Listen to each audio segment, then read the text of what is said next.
Factor in 3D बहुत ही rarely पूछे जाते हैं इसके डेरिवेशंस, बट स्टिल आपको आना चाहिए इसलिए मैं सिखा रहा हूं। 3D बनाने के लिए ना मैं क्यूब लेके ट्राई करता हूं। क्यूब लेके इसलिए क्योंकि क्यूब लेने से ना पर्टिकुलर 3 एक्सिस दिखता है। सो ये ले लिया बच्चा है क्यूब। सबको क्यूब बनाने आता है, किसी को प्रॉब्लम नहीं होनी चाहिए। सो ये ले लिया बच्चा है क्यूब। किसी को डाउट बच्चे?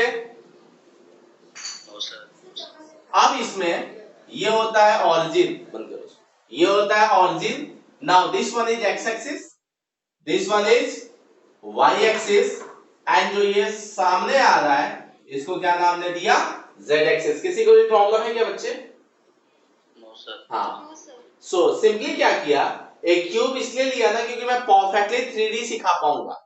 सो इसे पता चल रहा है कि ये वाला एक्स एक्सिस है, ये वाला वाई एक्सिस है और ये वाला पार्ट सामने आ रहा है, तुम इमेजिन कर सकते हो। और इसी का नाम क्या दे दिया मैंने? Z axis. ठीक है। नाउ अब क्या किया बच्चे, यहां से कोई भी एक वेक्टर ए लिया, ये जेड एक्सिस के अलावा नहीं है। देखो जेड एक्सिस सामने आ रहा है, मैंने रैंडमली यहां पे कोई एक वेक्टर ले लिया, उस वेक्टर का नाम ले लेते हैं वेक्टर ए। या काम करो, वहां से बेटर है ना कि ये थोड़ा सा अच्छा नहीं दिख रहा, पूरा एक ही लाइन दिख रहा है। सो क्या किया, ध्यान से सुनना, ये एक वेक्टर ले लिया वेक्टर ए। देखो ध्यान से, ये एक वेक्टर ले लिया, this one is vector A. ठीक है। अब ये कोई भी वेक्टर एक स्पेस में लिया, मतलब ध्यान से सुनना क्या है, ये चेक करो, ये एक्स एक्सिस है, ये वाई एक्सिस है और ये जेड एक्सिस है। सुनाई दे रहा है कि नहीं दे रहा है बच्चे? हाँ, ये एक्स एक्सिस, ये वाई एक्सिस और ये जेड एक्सिस। एग्जैक्टली ये वेक्टर ऐसे है, तो देखो ये वेक्टर एक्स के अलोंग है, वाई के अलोंग है या जेड के अलोंग है? आंसर है किसी के अलोंग नहीं है। मतलब ये स्पेस में आ गया, ये प्लेन में नहीं है। प्लेन में रहता, अगर ऐसा रहता तो एक्स वाई प्लेन में रहता, ये ऐसे है। इसका मतलब क्या, ये स्पेस में आ गया और वहीं ये वेक्टर ए बना दिया। अब सोचो, जब प्लेन में कोई भी वेक्टर होता था तो प्लेन में होता था तो उसका कंपोनेंट प्लेन में ब्रेक होता था। मतलब अगर वो एक्स वाई प्लेन में होता था वेक्टर ए, तो इसका दो कंपोनेंट होता था, एक ए एक्स और दूसरा क्या होता था बच्चे? ए वाई। हाँ या ना? बोलो जल्दी। लेकिन अगर कोई वेक्टर स्पेस में हो गया, मतलब 3D में आ गया, तो उसके कंपोनेंट दो एक्सिस के अलोंग होंगे कि 3 एक्सिस के अलोंग होंगे? 3 एक्सिस के अलोंग। Very good. सो इसी ए का 3 कंपोनेंट होगा। x के अलोंग जो कंपोनेंट होगा उसका नाम दे देते हैं ax, x के अलोंग जो कंपोनेंट होगा उसका नाम ax, y के अलोंग जो कंपोनेंट होगा उसका नाम दे देते हैं ay, एंड z के अलोंग जो कंपोनेंट होगा यहां से यहां तक उसका नाम क्या दे दिया? az। एनी डाउट बच्चे? इसी वेक्टर a मींस लिख देता हूं मैं कि consider vector a is in space, is in space मतलब in 3D। space मतलब किसमें है? 3D। ठीक है। its component, ये तुम्हारे समझने के लिए लिख रहा हूं मैं, its component along x axis y axis and z axis are ax, ay and az। इसके 3 कंपोनेंट हो गए, ax, ay and az। ठीक है, 3 कंपोनेंट हो गए। अब सोचो कि हम जब ऐसा करते थे, इस वेक्टर a का 2 कंपोनेंट जब लिखते थे, एक ax दूसरा ay, उस टाइम में क्या vector a equal to ax plus ay लिखते थे बच्चे?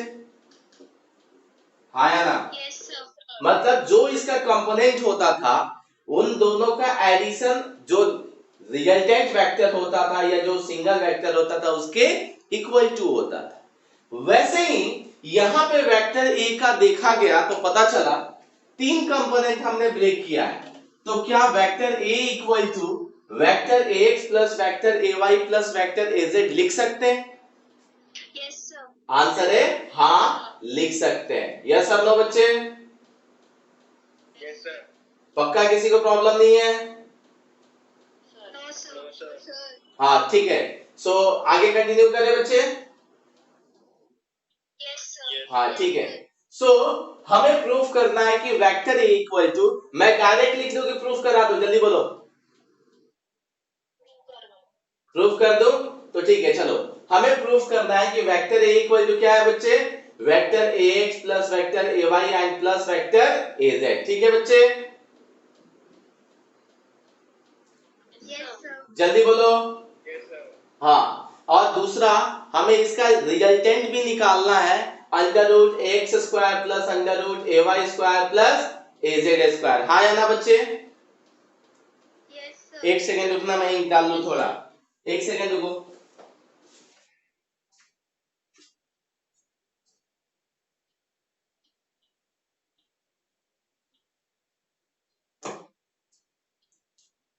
ठीक है, सो चलो यहां तक हो गया। अब वेक्टर एक्स इक्वल टू, हाँ वेक्टर ए को 3 पार्ट में ब्रेक करके और फाइनली मुझे दिखाना है। तो एक काम करो, सबका नेमिंग करते हैं, ध्यान से सुनो।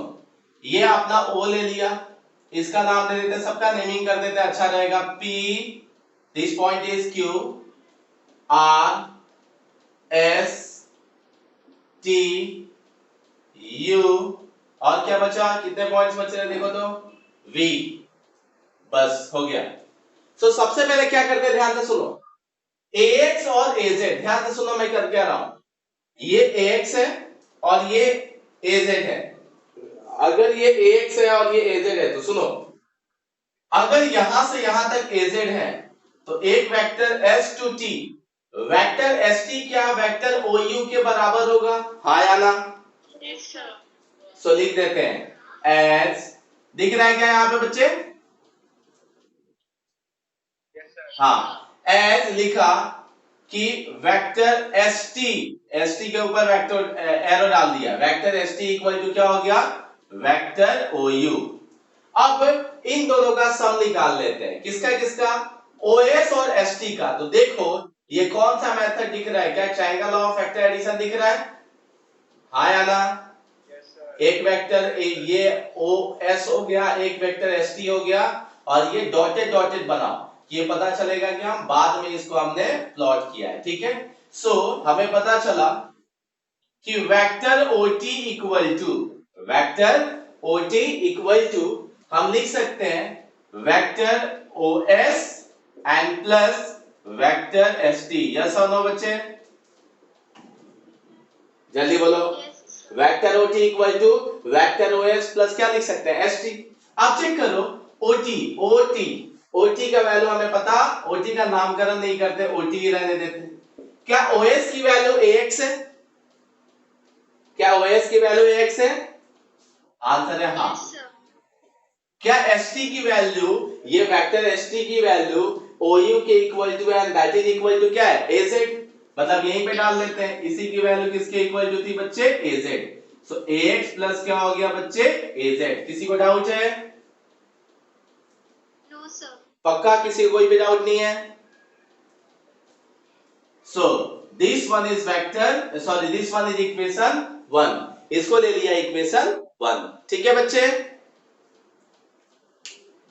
हाँ, अब क्या करते हैं, अब इस वेक्टर का A के साथ रिलेट करते हैं। थोड़ा मैंने गड़बड़ किया है शायद, रुक जाओ। इस वेक्टर को जब A से करेंगे, नहीं थोड़ा गड़बड़ किया, देखो मैंने गड़बड़ क्या किया है, ध्यान से देखना।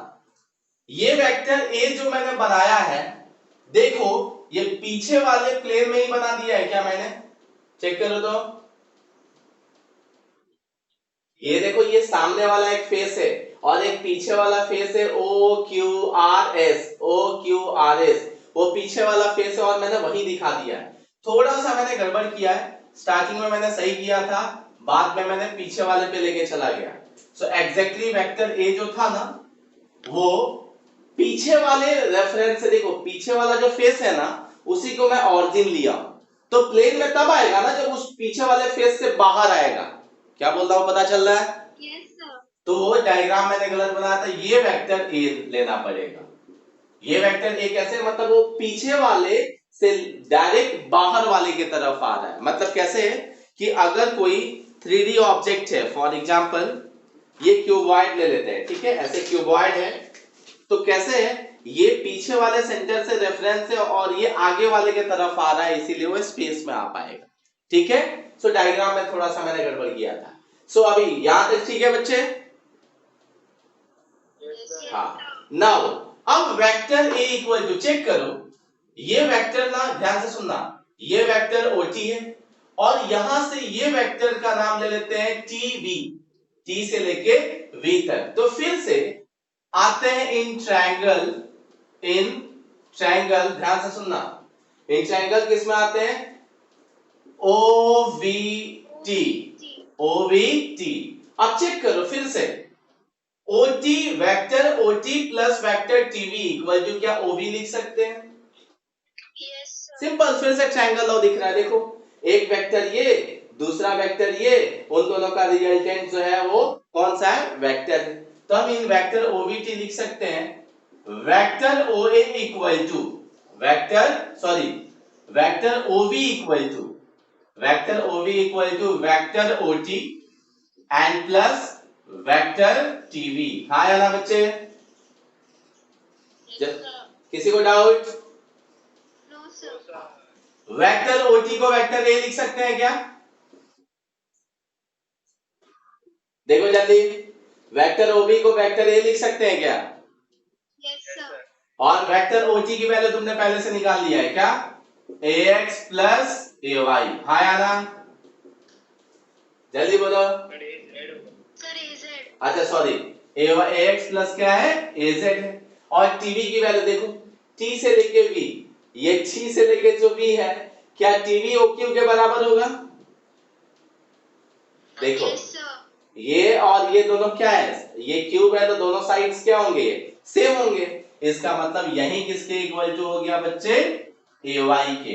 सो हम इसी को रीअरेंज करके रख दिए और दिखा दिया vector a equal to vector ax plus ay and plus az। आया कि नहीं आया? आया सर। इसी को लिख सकते हैं ax into i cap plus ay into j cap plus az into k cap. Extra क्या किया देखो, अगर दो एक्सिस के लॉन्ग जब था कंपोनेंट तो वेक्टर ax प्लस ay लिखते थे, या ax प्लस az लिखते थे, या ay प्लस az लिखते थे, डिपेंडिंग ऑन वो कौन से प्लेन में। और तीन एक्सिस के लॉन्ग करना है तो तीनों एक्सिस आ जाएगा, सिंपल। और कुछ तो एक्स्ट्रा हमने किया नहीं है। आया कि नहीं आया बच्चे? अब इन शॉर्ट क्या किया, फटाफट देखो, फटाफट किया क्या हमने, ये वेक्टर a इक्वल टू हमें दिखाना था, पहले दो वेक्टर को सॉल्व करके एक बना दिया और इनको और एक जो बचा उसको मिला के वापस से नया वाला वेक्टर a को इक्वल टू दिखा दिया और उसी को जैसे दिखाया तो उसकी क्या निकल गई? वैल्यू निकल गई। Any doubt? No sir. हाँ। अब इस a का मैग्नीट्यूड कैसे निकालें? फॉर एग्जांपल देखो, हमारे पास vector a equal to ax plus ay होता था, तो इसका मैग्नीट्यूड कैसे निकालते थे बच्चे? जल्दी बोलो। ax square plus ay square ना अंडर रूट करके, हाँ, under root ax square plus ay square, या हाँ या ना? जल्दी बोलो। तो क्वेश्चन है दो वेक्टर का तो पता है, दो वेक्टर का रिजल्टेंट का formula under root a square plus b square plus 2ab cos थीटा। अभी टेंशन है, यहाँ पे तीन तीन वेक्टर है, तो तीन वेक्टर का मैग्नीट्यूड कैसे निकालेंगे? तो इसके लिए मैं इसको रब करता हूं, चलेगा? ये वाला पार्ट रब कर रहा हूं, कर दो बच्चे। Yes sir. हाँ, सो डायग्राम रहने देते हैं, सेम वही जो किए थे फिर से कर रहे हैं। लिखते हैं कि एस ओटी का whole square equal to OT का whole square equal to OS का, या एक काम करो, ओटी रिजल्टेंट था ना इन दोनों का, हाँ या ना? अरे बोलो, इन दोनों का रिजल्टेंट क्या था? OT. So OT equal to क्या लिख सकते हैं? Under root. ये देखो ये 90 डिग्री फॉर्म कर रहा है, टेंशन में मत आना। ये इन दोनों के बीच का एंगल क्या है? 90। ये x एक्सिस के लॉन्ग है और ये किसके लॉन्ग है? z एक्सिस के लॉन्ग है, दोनों के बीच का एंगल 90 है। तो equal to OS square plus of ST square लिख सकते हैं क्या बच्चे? जल्दी बोलो। सर। हाँ, सो दोनों साइड स्क्वायर कर दो या OT की वैल्यू निकाल दो। OT equal to under root OS की वैल्यू बताओ, इसका मैग्नीट्यूड कितना हो जाएगा? ax प्लस ST का मैग्नीट्यूड किसके इक्वल टू हो जाएगा? बोलो, az। सो OT का मैग्नीट्यूड हो गया under root ax square plus az square. ये ले लिया इक्वेशन फर्स्ट। हमें क्या चाहिए बच्चे, हमें a का मैग्नीट्यूड चाहिए। तो देखो ए वेक्टर a इक्वल टू क्या लिख रहे थे हम, ये और ये लिख रहे थे, मतलब वेक्टर ob इक्वल टू, तो सिंपल ob की जब वैल्यू निकालोगे तो क्या हो जाएगा, अंडर रूट क्या लिखेंगे, ot का होल स्क्वायर एंड प्लस क्या लिखेंगे, tv का होल स्क्वायर। यस और नो? Yes, sir. जल्दी बोलो, क्या किया पता चला? Yes, sir. इनके बीच का एंगल जो है ना, इनके बीच का एंगल 90 डिग्री। क्वेश्चन है कैसे, तो ये फेस ऐसे नहीं है, ये फेस ऐसे है सीधा, और इससे y एक्सिस के बीच का एंगल, ध्यान से सुनो, ये एक प्लेन है, ये ओ यू एस टी ऐसे है, ओ यू एस टी, और ये जो टीवी वाला लाइन है ना वो ऐसे है। तो होगा क्या कि एस ओ टी वाला लाइन ऐसे है, ध्यान से सुनो, ओ टी वाला लाइन ऐसे है और टीवी वाला लाइन ऐसे है, तो दोनों के बीच का एंगल कितना दिखेगा, बोलो? 90 डिग्री। थोड़ा सा 3D है ना, आपको समझना है कि ये xy xz प्लेन है, xz प्लेन में दो वेक्टर का रिजल्टेंट भी xz प्लेन में ही आएगा, और तुम ये वाला जो वेक्टर देख रहे हो ये y एक्सिस के अलोंग है, तो xz प्लेन ये रहा, उससे y एक्सिस कैसे भी करके देखोगे तो एंगल कितना दिखेगा, 90 डिग्री। इसीलिए यहाँ पे लिख दिया इतना, means vector a square plus b square. आगे 2ab cos थीटा इसलिए नहीं लिखा क्योंकि दोनों के बीच का एंगल कितना है, 90 डिग्री। हाँ या ना बच्चे? Yes, sir. हाँ, सो OB क्या है, a, मैग्नीट्यूड सिर्फ यूज कर रहा हूं, equal to under root OT square. OT की वैल्यू देखो, आंसर है पता है, जब स्क्वायर करोगे ना OT स्क्वायर तो ये अंडर रूट क्या हो जाएगा, कैंसिल हो जाएगा, तो सिर्फ क्या बचेगा, ax square plus az square plus tv। सो tv की वैल्यू किसके इक्वल टू है, oq की, और oq का मैग्नीट्यूड क्या है, ay का होल स्क्वायर। इट मींस हमें पता चला कि a का मैग्नीट्यूड क्या हो गया, under root ax square plus ay square plus az square. आया ना बच्चे? Yes, sir. Yes, sir. इसका मतलब देख के पता चले तो बहुत सिंपल है। अगर 2D में देखते हैं तो वेक्टर ax प्लस ay लिखते हैं, और इसका मैग्नीट्यूड निकालना होता है तो क्या करते हैं, अंडर रूट करके स्क्वायर करके सम कर देते हैं। हाँ या ना बच्चे? Yes, sir. तो सोचो अगर 3D में हो जाता है तो एक्स्ट्रा टर्म ऐड कर दो। क्या यही आंसर आया हमारा? Yes, sir. तो बहुत सिंपल पता चला हमें कि अगर 3D में है a plus ay plus az, मतलब तीनों के बीच का एंगल 90 डिग्री होना चाहिए। देखो ये लिखने का मतलब ये है कि तीनों i j k, मतलब तीनों के बीच का एंगल क्या है, 90 डिग्री। उस टाइम में a का मैग्नीट्यूड कैसे निकलेगा, अंडर रूट करके सबको स्क्वायर करके क्या कर दो, सम कर दो। पक्का पता चला? Yes, sir. सो हमें ये पता चला कि जब भी किसी वेक्टर का कंपोनेंट स्पेस में, मतलब 3D में यूज करेंगे तो वेक्टर a इक्वल टू हम लिख सकते हैं vector ax plus vector ay and plus vector az। What is ax? ax is the component of vector a along x axis. What is ax? तो लिख देता हूं मैं, ax इज कंपोनेंट, नहीं कहीं लिखा था, इससे पहले कंपोनेंट लिखा था क्या, कंसीडर के नीचे? Yes, sir. हाँ, तो नहीं लिखता हूं फिर। x is the component of vector a along x axis, ay is the component of vector a along y axis, and az is the component of vector a along z axis। आया कि नहीं आया बच्चे? Yes, sir. रब करूं मैं? Yes, sir. देख लो, कुछ भी गड़बड़ नहीं होनी चाहिए। और जितनी होमवर्क इसलिए ज्यादा नहीं दे रहा हूं, जितनी बार प्रैक्टिस कर सकते हो उतनी बार प्रैक्टिस करो इसको। और आज शाम में मैं होमवर्क दूंगा, ठीक है? वेक्टर के बहुत सारे क्वेश्चंस रहेंगे, आपको टाइम मिलेगा और सॉल्व करके देना है। हो गया ये? Yes, sir. चलो कुछ कुछ एग्जांपल्स देखते हैं, थोड़ा स्ट्रॉन्ग फीलिंग होगा, उसके बाद में हम आगे कंटिन्यू करते हैं। तो चलो देखते हैं फटाफट।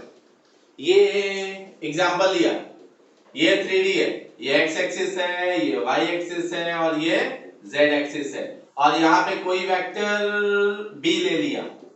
इस वेक्टर b का 3 कंपोनेंट बताओ, क्या लिख सकते हैं जल्दी? अरे बोलो, अरे बोलो। इस bx i cap plus by j cap plus bz k cap. सही है। वेक्टर बी को लिख सकते हैं हम vector b x plus vector b y and plus vector b z, ये 3 एक्सिस के अलॉन्ग हो गया। अगर इस बी का मैग्नीट्यूड निकालना है तो क्या करेंगे बोलो? Under root bx square plus by square plus bz square। Very good. बाकी लोग क्यों नहीं बोल रहे हैं? ऐसा लग रहा है क्या? जल्दी बोलो। सर चांस नहीं होगा। ठीक है, सही चलेगा। So vector a equal to बच्चा दिया है magnitude 2i cap plus 3j cap minus नहीं प्लस ऑफ k कैप। क्या ये वेक्टर ए 3 एक्सिस में है कि एक ही 2 एक्सिस में है? 3 एक्सिस में है। This one is the value of x, this one is the value of ay and one is the value of az। इस a का मैग्नीट्यूड बताओ कैसे निकालेंगे बच्चे? जल्दी। 2 square plus 3 square plus 1 under root करके under root 2 square plus 3 square plus 1, सो कितना लिख सकते हैं बच्चे? 4 प्लस 9 प्लस 1 कितना हो गया? Under root 14। पक्का समझ में आया क्या? पक्का समझ में आया? Yes sir. ये देखो सब टाइम पास चीजें हैं। अगर vector b equal to -3i cap plus 4j cap and minus of 2k cap रहा, इसका मैग्नीट्यूड बताओ कितना आएगा? जल्दी। अंडर रूट माइनस 3 का स्क्वायर नहीं नहीं नहीं बच्चे, अंडर रूट सिर्फ 3 का स्क्वायर, क्योंकि हम मैग्नीट्यूड ले रहे हैं ना। माइनस आई कैप एग्जैक्टली क्या बता रहा है? वो तो डायरेक्शन को बता रहा है। Under root 29। तो अंडर, हालांकि आंसर सेम आएगा, -3 स्क्वायर भी रखेंगे तो आंसर सेम आएगा, लेकिन हम सिर्फ मैग्नीट्यूड यूज कर रहे हैं। चेक करो, ये वेक्टर नहीं है, ये मैग्नीट्यूड है bx by bz, और मैग्नीट्यूड नेगेटिव में નથી આવડે છે, नहीं નથી હોડે છે। सो 3 का स्क्वायर प्लस 4 का स्क्वायर प्लस 2 का स्क्वायर कितना हो जाएगा? सो 9 प्लस 16 प्लस 4 इक्वल टू 29। आया ना? Yes sir. सो पक्का समझ गए कि और कुछ इसमें एग्जांपल की जरूरत है? No sir. पक्का? हां सर। सो हेडिंग दिया जाए अब। सर। हाँ बोलो। सर नेगेटिव z एक्सिस कैसा होगा? फिर से बोलो, फिर से। Negative z axis. Negative z axis कैसे होगा? अच्छा यही पूछ रहे हो ना? सर नेगेटिव में आया तो। हाँ ठीक है, सुनो, y एक्सिस ऊपर पॉजिटिव होता है, नीचे क्या होता है? नेगेटिव होता है। पक्का ना? हाँ सर। ठीक है, तो z एक्सिस बताता हूं नेगेटिव में कैसे होगा। ये दिख रहा है 3D में? देखो, ये x एक्सिस है, ये y एक्सिस है और ये z एक्सिस है, दिख रहा है? ये वाला पार्ट z एक्सिस लिया है। आप सुनो, ये x पॉजिटिव, ऐसे रखता हूं थोड़ा अच्छा दिखेगा, ये x पॉजिटिव, इधर x, इधर x नेगेटिव, ऊपर y पॉजिटिव, नीचे y नेगेटिव, सही है? अब याद रखना, दूसरा फिट करो यहां। अगर ये बाहर आया, ये मुंडी को देखो, अगर बाहर आया ऐसे तो पॉजिटिव z एक्सिस, और अंदर गया तो नेगेटिव z एक्सिस। याद रहेगा हमेशा के लिए? Yes sir. हाँ, वेक्टर कैसे बनेगा नेगेटिव में? क्या? अच्छा वेक्टर, अरे इसको दिखाने इस सेंस में बोल रहे हो ना? हाँ सर ऐसे। तो ऐसे जो एग्जैक्टली क्या होता है ना कि 3D जहां यूज होता है ना, ध्यान से सुनना, एग्जैक्टली -z ऐसे आना चाहिए, जस्ट इसके पीछे ये -z आना चाहिए। बट ऐसे दिखाते क्यों नहीं है पता है? क्योंकि देखोगे ना तो ये z जो -z एक्सिस जो दिख रहा है ना, वो xy के बीच में तुमको दिख रहा है, वो है नहीं, वो z एक्सिस बाहर है, -z एक्सिस अंदर है।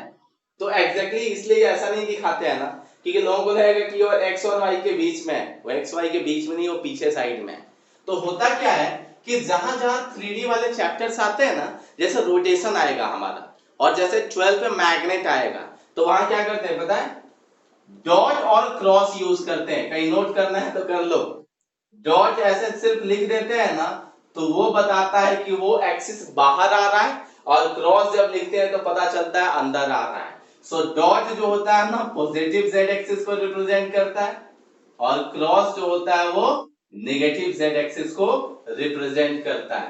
तो ये हम अपने फायदे के लिए ये वाला टर्म यूज करते हैं। प्लेन यूज करेंगे एक्स और वाई, और जहां पे भी जेड एक्सिस के अलोंग दिखाना होता है डॉट लिख दिया, इसका मतलब डायरेक्शन बाहर आ रहा है, पॉजिटिव जेड एक्सिस है, और क्रॉस अगर दिखा दिया इसका मतलब नेगेटिव जेड एक्सिस है। समझ में आया बच्चे? Yes sir. तो ऐसे प्लॉट नहीं करते हैं नेगेटिव जेड एक्सिस। जहां जिस चैप्टर में जरूरत होती है ना, तीनों एक्सिस में ब्रेक होते हैं, जैसे टॉर्क वगैरह होता है, एंगुलर मोमेंटम, ये 3D में यूज कर लेते हैं, तो वहां पे डॉट और क्रॉस यूज करते हैं। डॉट मतलब हो जाता है जेड पॉजिटिव जेड एक्सिस को रिप्रेजेंट करता है, और क्रॉस जो होता है वो नेगेटिव जेड एक्सिस को रिप्रेजेंट करता है। ठीक है, यस सर। ये जब भी यूज होगा मैं लिखा दूंगा उस चैप्टर में। ये दो ही चैप्टर में यूज होता है, एक रोटेशन में और 12th में मैग्नेट में। ठीक है, यस सर। हाँ। सो यहां तक हो गया। अब हेडिंग दो जल्दी। कल का टॉपिक क्या था बच्चे? पोजीशन, अरे बोलो, position vector and, displacement vector. Very good. So heading दो position vector and displacement vector in space. जल्दी, position vector and displacement vector in space. कल जो देखा था वो कहां देखा था? प्लेन में, और अब जो देख रहे हैं वो कहां पे देख रहे हैं? स्पेस में। सो हेडिंग है position vector and displacement vector in space. मतलब जैसे स्पेस की बात आई, इसका मतलब और 2D में नहीं रह गया, आप किस में हो गया बच्चे? 3D में हो गया। ठीक है, जल्दी बोलो। Yes sir. पोजीशन वेक्टर क्या होता था? फटाफट। ओरिजिन से। हाँ सही है, वेरी गुड वेरी गुड, मैं खुश हो गया। ये एक पॉइंट भी है जिसका कोऑर्डिनेट x, y, z कुछ तो होगा 3D में। 3D में x भी होगा, y भी होगा और z भी होगा।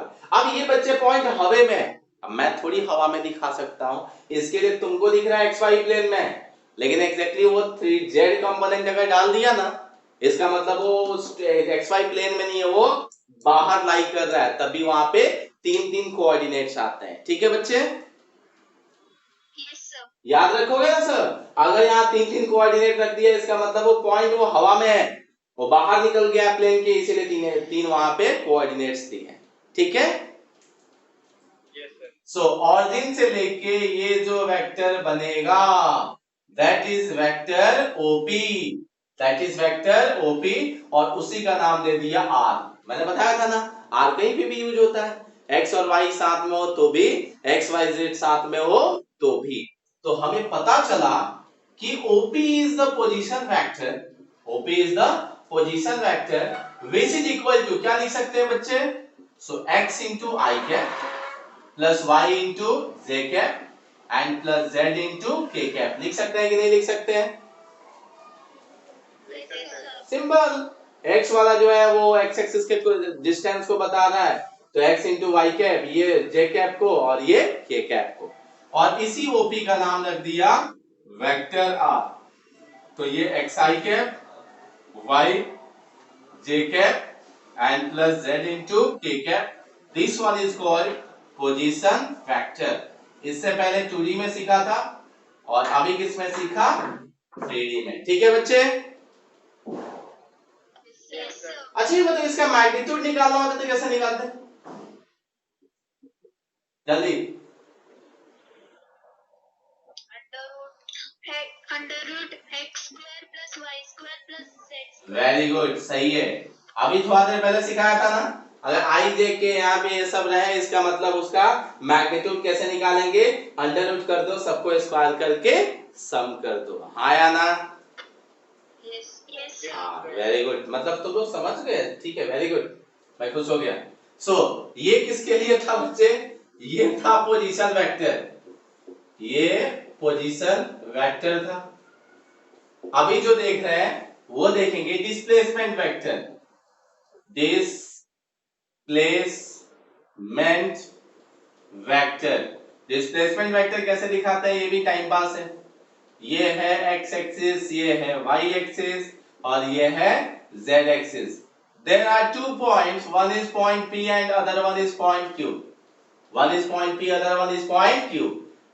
The position vector, sorry, the coordinates of point A is x1, y1, z1. 2D में x1 y1 था, 3D में z1 आ गया। इसका q का कोऑर्डिनेट x2, y2, z2 ले लिया। सो से चेक करो O से लेके P तक का जो वेक्टर होगा that is called position vector. OP नाम दे दिया R1। O से लेके Q तक है, उसका नाम दे दिया position vector I2। Displacement vector बताओ कौन सा होगा यहाँ? PQ। Very good. P से जब Q जा रहे हो, ध्यान से सुनना, Q से भी P जा सकते थे, Q से भी P जा सकते थे, मैं P से Q जा रहा हूं। सो ये जो PQ हो गया वो हो गया डिस्प्लेसमेंट वेक्टर। इक्वल टू क्या लिखे बोलो जल्दी, इक्वल टू क्या लिखे? OP plus OQ। ना प्लस नहीं बच्चे, कल ही सिखाया था ना। पहले से चल के 10 मीटर आए हैं, बाद में टोटल 15 मीटर चला, तो कितना चला? 5 मीटर। कैसे निकाला? तो 15 माइनस 10। तो यहाँ पे भी डिस्प्लेसमेंट मतलब फाइनल और इनिशियल को क्या करना पड़ेगा? माइनस करना पड़ेगा। तो चेक करो फाइनल पॉइंट क्या है?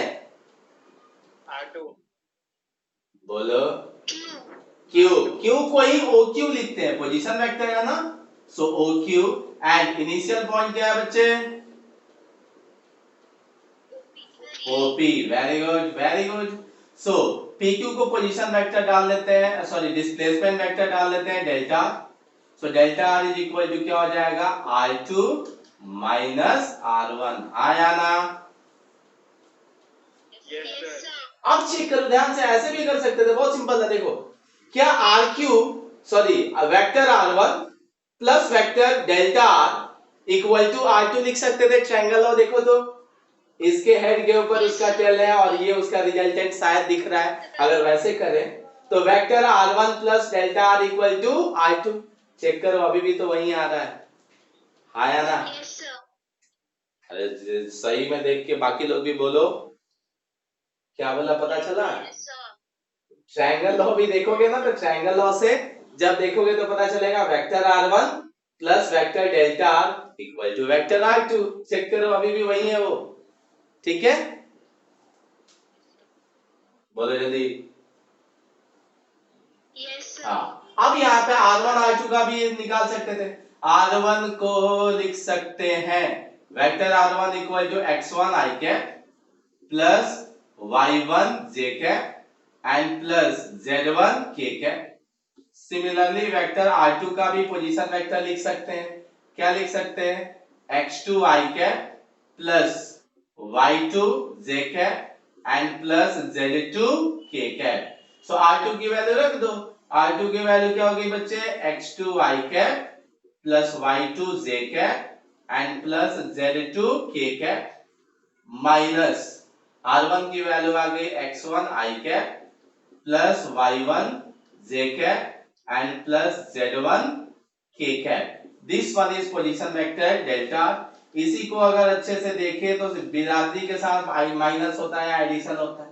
यहाँ पे माइनस होगा तो x2 minus x1 into i cap plus y2 minus y1 into j cap and plus z2 minus z1 into k cap.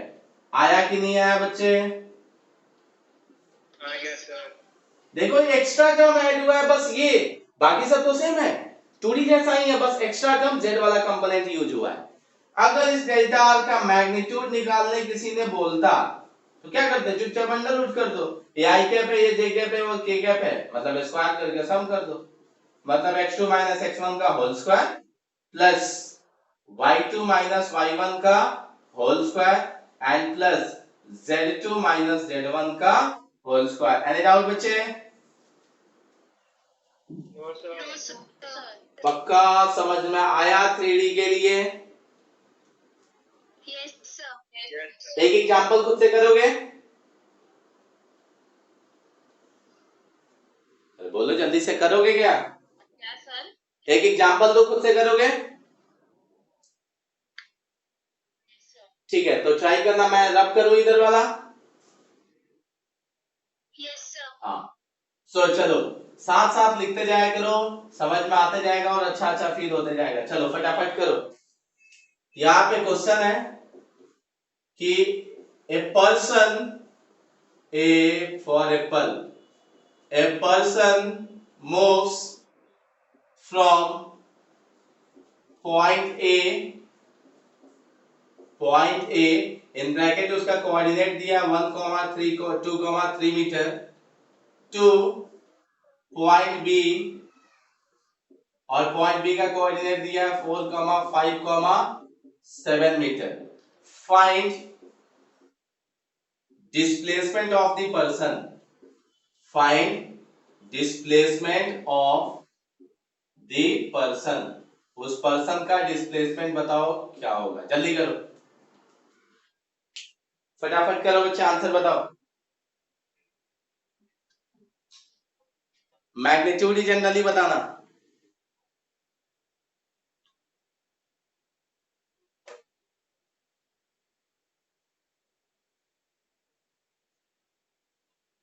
Sir आ गया। कितना आया? 3ik plus 3j plus 4k। Magnitude, Yes, sir. Magnitude कौन बताएगा? लिखा नहीं है तो लिखो। Under root 27 आएगा। अंडर रूट पक्का 27। देख लो, Sir, under root 34। मुझे नहीं पता आंसर, सही हो सकता है तुम लोगों का। सर आप देख लेगा। अरे मैं तो अपने मन से कुछ भी दिया ना, अभी चेक करना पड़ेगा मुझे, तो चलो मैं चेक कर लेता हूँ एग्जैक्टली कैसा है। देखो ये 3D है। सर 34। हाँ ठीक है, बाकी लोग भी हैं क्या कि तुम ही लोग हो बस? सर नहीं पता। कोई बोल ही नहीं रहा आंसर, बताओ। कल हर्ष तो दिख ही नहीं रहा, हर्ष है क्या? हर्ष है क्या?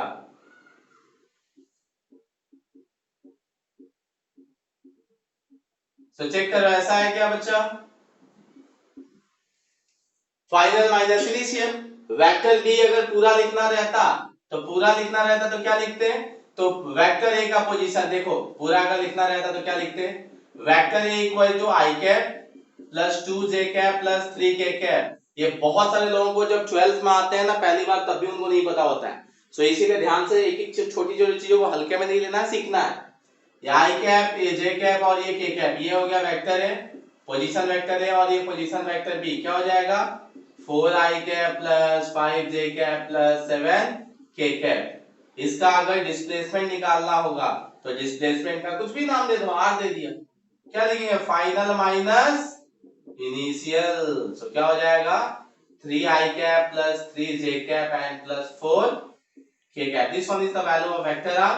अगर इसका मैग्नीट्यूड निकालना है तो under root 9 plus 16, so under root 34। सही है बच्चे? Yes, sir. पक्का बोलो, किसी को कुछ डाउट है? No, sir. हाँ वेरी गुड। चलो मैं रब करूँ इसको। Yes, sir. Yes, sir. इस टाइप के क्वेश्चंस कर लोगे ना? Yes, sir.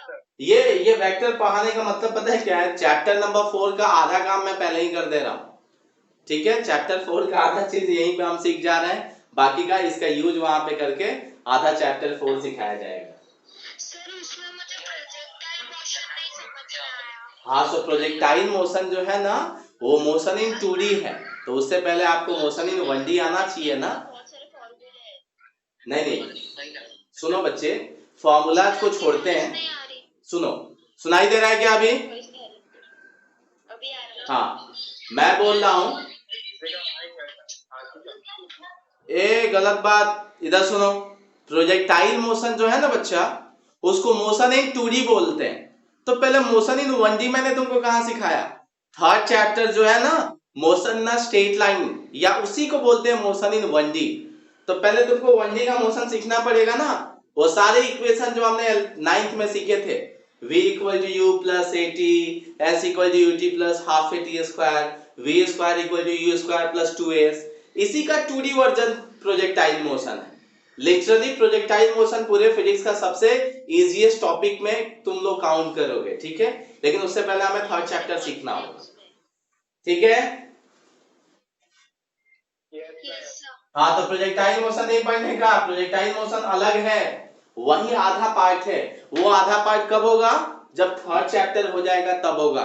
मैं वेक्टर पहले क्यों सिखा रहा हूं, क्योंकि थर्ड चैप्टर से ही मैं वेक्टर यूज करने वाला, इसके लिए मैं पहले से वेक्टर सिखा दे रहा हूं, ठीक है। सर हमें स्कूल में डायरेक्ट प्लेन पे सिखाया था, इसके लिए। हैं? और मोशन में स्ट्रेट लाइन नहीं सिखाया? पहले फोर्थ चालू किया, फिर अभी थर्ड कर। कौन पागल है? ऐसा क्या है? हितेन सर है। हे भगवान। और मैथ्स कौन पढ़ा रहा है अभी 11th में? लास्ट ईयर वाले ही है, दीपक सर। लास्ट ईयर 10th को पढ़ाते थे। Yes sir. अभी विजय सर अपॉइंटेड हुए हैं, पता है तुम लोगों को? इसके हमारे स्कूल में है क्या? श्री कृष्णा इंटरनेशनल, बताना मत अभी किसी को, ठीक है। हाँ सर, नहीं पता। Yes sir. वो फरवरी में ही अपॉइंट हो गए थे, मार्च में 25 से ज्वाइनिंग थी उनकी, बट लॉकडाउन हो गया, इसके लिए ज्वाइन नहीं कर पाए। सितंबर से शायद उन लोगों ने बोला स्कूल खुलेगा। चलो इधर आते हैं, ठीक है। अब टॉपिक पे आते हैं, बाद में उधर बात करेंगे। सो चलो हेडिंग दो बच्चे, जल्दी हेडिंग दो। Polygon law of vector addition, फटाफट एडिशन वगैरह सब खत्म करते हैं। पॉलीगन, POLYGON,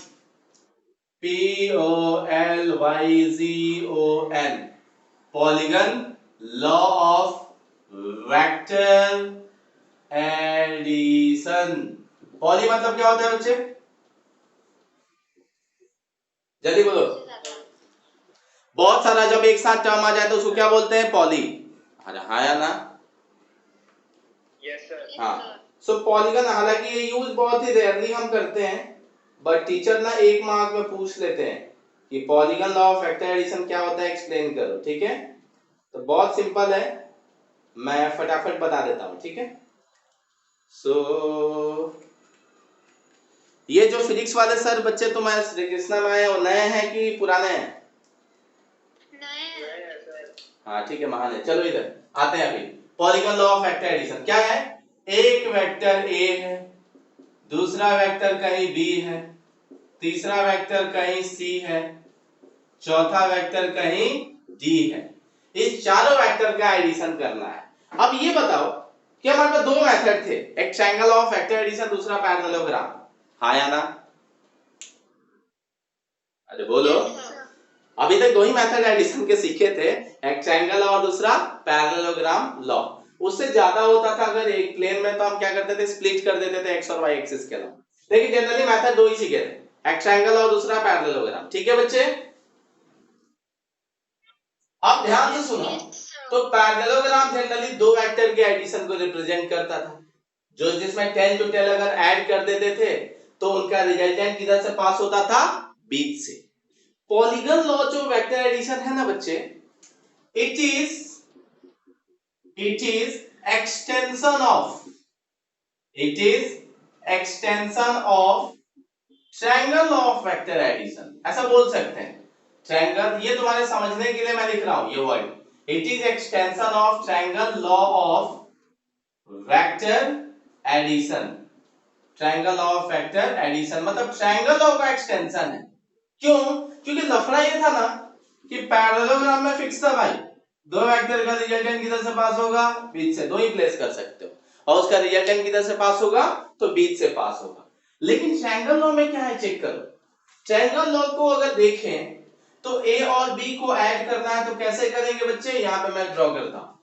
ये है वेक्टर ए, ये अपना है vector A.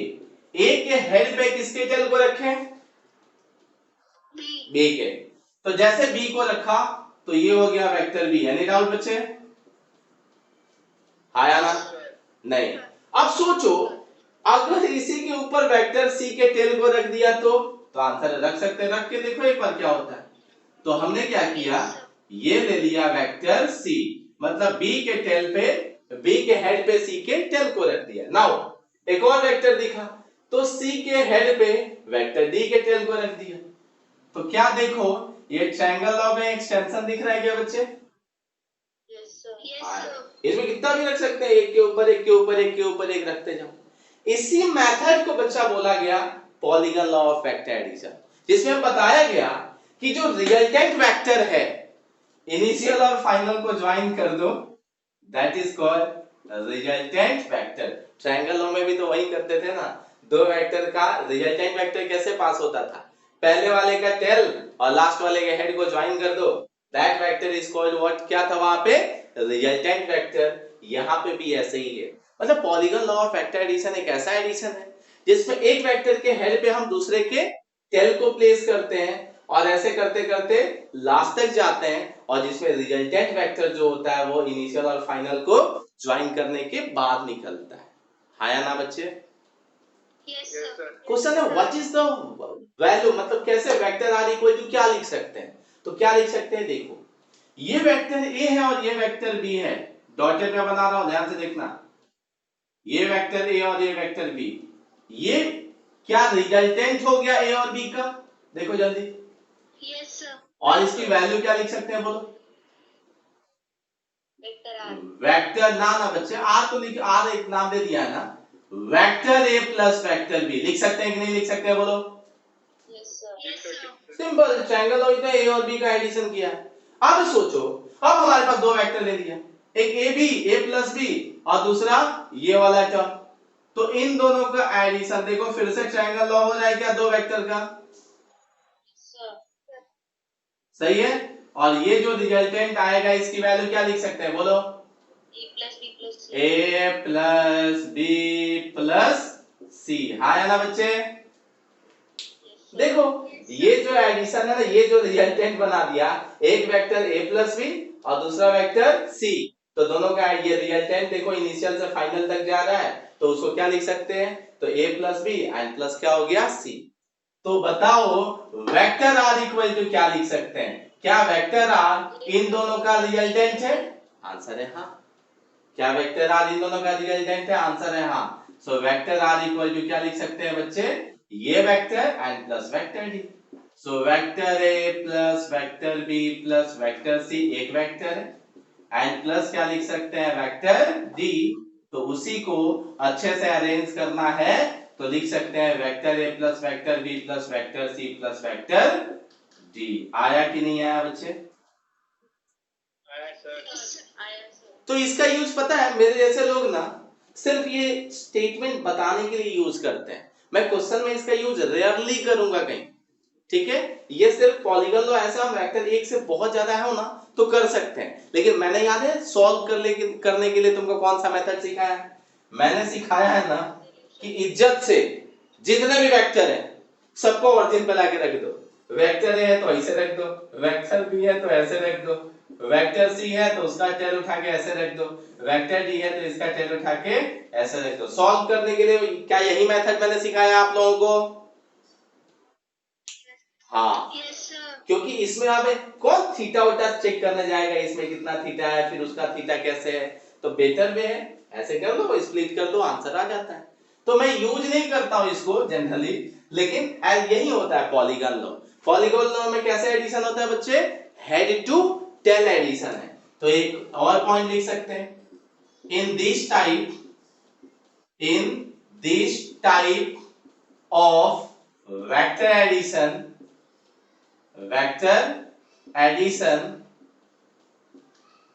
tail of one vector is placed on head of other vector and this process क्या लिख सकते हैं इसको, हाँ क्या, in this type of vector addition tail of one vector is placed on head of other vector and this process will continue for all the vectors for all the vectors. हाँ या ना बच्चे? Yes, sir. और एक point और लिख देता हूं, इसके जस्ट आगे आपको लिखोगे resultant vector is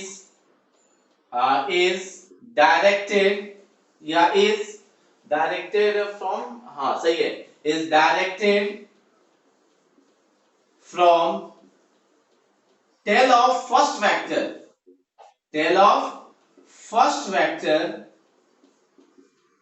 to head of last vector। याद रहेगा बच्चे? ये स्टेटमेंट ना सिर्फ आपको याद रखने के लिए की किया हूं, ठीक है? एग्जैक्टली ये मैथमेटिकल एक्सप्रेशन ही है कि सबको एक के ऊपर हेड के ऊपर टेल को, हेड के ऊपर टेल को ऐसे रखते जाते हैं और लास्ट जो खत्म हो जाता है इनिशियल से फाइनल को ज्वाइन कर दो, वही क्या हो जाता है? Resultant vector. It is the extension of triangle of vector addition. पक्का समझ में आया? Yes, sir. Yes, sir. रब करूं कि लिखोगे? Sir, लिख लिया। रब कर दो, लिख दिया। हाँ, वेरी गुड वेरी गुड। अब सोचो, इसी में नोट करके कुछ एक पॉइंट्स बताता हूं, अच्छे से देखना और बताना मेरे को। हाँ, नोट करके एक पॉइंट है NOTE। एक वेक्टर A है, दूसरा वेक्टर B है, मतलब A के हेड के ऊपर B को रखा गया और उसके हेड के ऊपर C को रखा गया है। ये हो गया वेक्टर C। देखो कितना वेक्टर दिख रहा है बच्चे? 3। इसका टोटल रिजल्टेंट तुमको कितना दिख रहा है? इसका रिजल्टेंट कितना दिख रहा है? बोलो। आंसर है 0। ध्यान से देख लो, देखो तो जहां से स्टार्ट हुआ है खत्म वही हो गया है क्या? Yes, sir. अरे तो सिंपल ना, रिजल्टेंट वेक्टर ये क्या polygon law of vector addition के फॉर्मेट में है? No, sir. अरे हाँ Sir, है। एक के हेड पे दूसरे का टेल, इसके हेड पे इसका टेल। हाँ या ना बच्चे? Yes, sir. अब सोचो रिजल्टेंट वेक्टर पॉलीगन में कैसे निकालते हैं? तो इनिशियल पे एक पहले वाले का टेल और लास्ट वाले के हेड को ज्वाइन करते हैं। पहले वाले का टेल देखो कहां पे? यहां पे। और लास्ट वाले का हेड कहां पे? यहीं पे। इसका मतलब रिजल्टेंट की वैल्यू कितनी होगी? 0। सो याद रखना, ऐसे क्वेश्चंस कॉम्पिटिटिव में बहुत सारे पूछे गए हैं। इस पर्टिकुलर केस के लिए क्या लिख सकते हैं? Vector A plus vector C plus vector C is equal to 0। हाँ या ना? Yes, Yes, sir. sir. एक और नोट का second point, vector A B C D and E। ये वेक्टर A है, this one is vector B, this one is vector C, vector D and vector E। बताओ resultant की value कितनी है? 0। ये आपको ध्यान रखना है। कैसे? क्योंकि जहां से स्टार्ट हुआ ये polygon law of vector addition है और वहीं पे खत्म हो गया। इसका मतलब लिख सकते हैं कि रिजल्टेंट की वैल्यू मतलब vector A plus vector C plus vector D plus vector E is equal to क्या हो गया बच्चे? 0। पक्का पता चला? Yes, sir. हाँ, सो ये कॉम्पिटिटिव पॉइंट ऑफ व्यू से आपको ध्यान रखना है, क्योंकि जब मैं बुकलेट भी वो दूंगा ना, उसमें ऐसे क्वेश्चंस आपको बहुत सारे मिलेंगे जिसमें आपको खुद से लॉजिक लगाना पड़ सकता है। ठीक है? Yes, sir. रब किया जाए? Yes, sir. ठीक है। वैसे मैं सच्ची बताऊं तो मेरे को जूम और ये से अब तक तो कुछ प्रॉब्लम दिखा नहीं। जूम और गूगल मीट से तो ज्यादा बेटर यही दिख रहा है। हाँ सर। तुम लोगों को कुछ प्रॉब्लम आ रही है क्या बच्चे? No, sir. नहीं सर, बिल्कुल नहीं। तो 1-2 दिन ट्रायल होगा, उसके बाद इसको फिक्स कर दिया जाएगा। सर डेटा भी बहुत कम यूज हुआ है। हाँ तो सही है, वो जियो में मतलब जियो वालों ने अच्छा काम किया है। चलो हेडिंग दो बोर्ड पॉइंट ऑफ व्यू से। बोर्ड के लिए वीवीआई कर लो, टीचर लोग बहुत पूछते हैं। Properties of vector addition, heading दो properties of vector addition. Properties of vector addition first one होता है वेक्टर किसी को डाउट है बच्चे यहाँ तक? No sir. हाँ, अभी लिखा कहाँ है जो कुछ डाउट होगा? प्रॉपर्टीज देख रहे हैं। सो वेक्टर एडिशन बच्चे सबसे पहले पता होना चाहिए, वेक्टर एडिशन इज कॉम्यूटेटिव। मतलब वेक्टर एडिशन कॉम्यूटेटिव होता है। कॉम्यूटेटिव क्वेश्चन है, इसका क्या मतलब है? What is the meaning of commutative? कि वेक्टर एडिशन मैंने लिख दिया कॉम्यूटेटिव होता है, तो उसका मतलब क्या है? उसका मतलब ये है कि वेक्टर a प्लस बी, ध्यान से सुनो, vector a plus b equal to हम कभी भी लिख सकते हैं vector b plus vector a। Problem है? No sir. Example, i cap plus of j cap को हम कभी भी लिख सकते हैं j cap plus i cap. मतलब अगर आप एडिशन को रिवर्स में लिखते हो तो वेक्टर में किसी को भी फर्क नहीं पड़ेगा, आप उसको पलट के लिख सकते हैं। याद रहेगा बच्चे? हाँ या ना? Yes sir. हाँ। Yes sir. सो कॉम्यूटेटिव का मतलब क्या है कि उलट पलट के कैसे भी लिख दो, किसी को भी फर्क नहीं पड़ेगा। मतलब a प्लस बी को कभी भी क्या लिख सकते हैं बच्चे? b प्लस a लिख सकते हैं। B plus A. ठीक है। सेकेंड वन होता है, ये कॉम्पिटिटिव में यूज नहीं होता है, ये प्रॉपर्टी है, वो तो पहले से ही पता रहती है, लेकिन टीचर लोग पूछ लेते हैं एक एक मार्क में, दो दो मार्क में। दूसरा होता है vector law, sorry vector addition is associative. Is associative. Associative का मतलब क्या होता है? देखो, वेक्टर ए बी और सी है, ध्यान से सुनना, ये ब्रैकेट हमने लगाया है ए और बी के साथ और सी को अलग रखा है। दिख रहा है बच्चे? आया ना? अरे बोलो। यहाँ पे vector A plus vector B है, ब्रैकेट किसके साथ दिख रहा है? सुनाई दे रहा है बच्चे? हाँ। सो वेक्टर ए और प्लस वेक्टर बी के साथ ब्रैकेट है, हम कभी भी उस ब्रैकेट को किसी और के साथ लिख सकते हैं। क्या बोला, पता चला?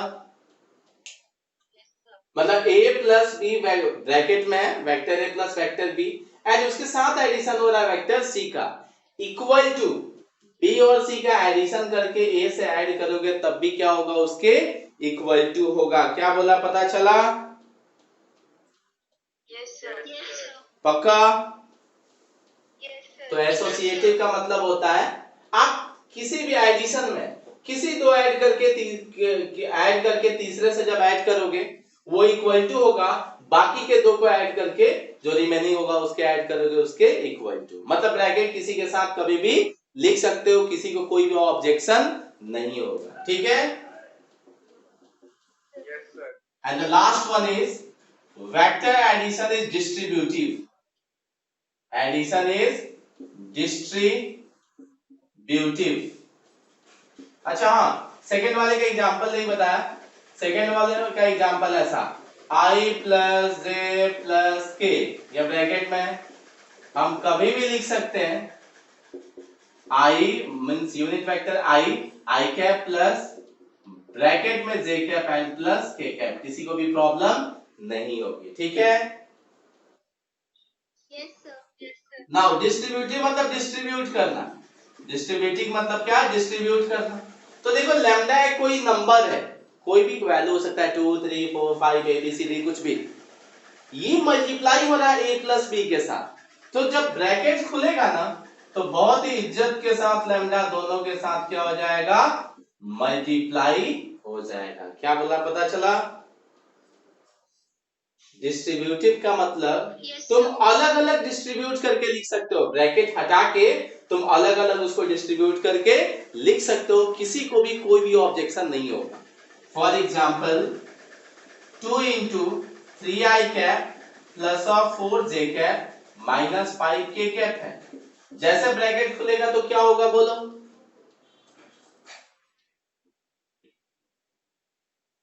बोलो, ब्रैकेट खुलेगा तो क्या होगा? 3 हाँ, 6i cap plus 8j cap minus 10k cap. सही है? मतलब ये 2 सबके साथ क्या हो जाएगा? मल्टीप्लाई हो जाएगा। इट मींस हम डिस्ट्रीब्यूट करके लिख सकते हैं। एनी डाउट बच्चे? No पक्का ये प्रॉपर्टीज 3 याद रहेगी। सबसे पहला वाला क्या था? कॉम्यूटेटिव। एडिशन इज कॉम्यूटेटिव का मतलब उलट पलट के लिख सकते हो, किसी को कोई भी प्रॉब्लम नहीं होगी, ठीक है। दूसरा एसोसिएटिव, ब्रैकेट किधर भी किसी के साथ कोई भी दो को ऐड करके तीसरे के साथ अगर एडिशन दिखाते हो, बाद में इन दोनों को ऐड करके ए के साथ एडिशन दिखाते हो, दोनों सेम होगा। हाँ सर बोलो बोलो बच्चे, सर हाँ बोलो। आप उल्टे हो गए। आप उल्टे हो गए। अच्छा कोई बात नहीं, सुनाई दे रहा है ना? हाँ सर। हाँ तो अभी क्लास खत्म होने पे आ गया है। और तीसरा वाला क्या है? Vector law is what? Distributive. मतलब ब्रैकेट के बाहर कुछ भी अगर लिखते हो तो उसको हम अलग अलग स्प्लिट कर सकते हैं, उस टाइम में जो भी नंबर रहेगा उसके साथ क्या हो जाएगा? मल्टीप्लाई हो जाएगा। आया कि नहीं आया? आया कि नहीं आया बच्चे? हाँ। सो नाउ नेक्स्ट क्लास में पता है क्या करेंगे हम? नेक्स्ट क्लास में हम मल्टीप्लिकेशन स्टार्ट करेंगे और स्ट्रॉन्ग फीलिंग आएगी। सो तब तक के लिए पीछे वाला पूरा रिवाइज करके रखना। मैं कुछ वर्कशीट अपलोड करने वाला हूं, उसको सॉल्व करके आपको रखना है, ठीक है बच्चे? Yes sir. हाँ। सो अभी 1-2 दिन इसी प्लेटफॉर्म पे हम क्लास करते हैं, बाद में देखेंगे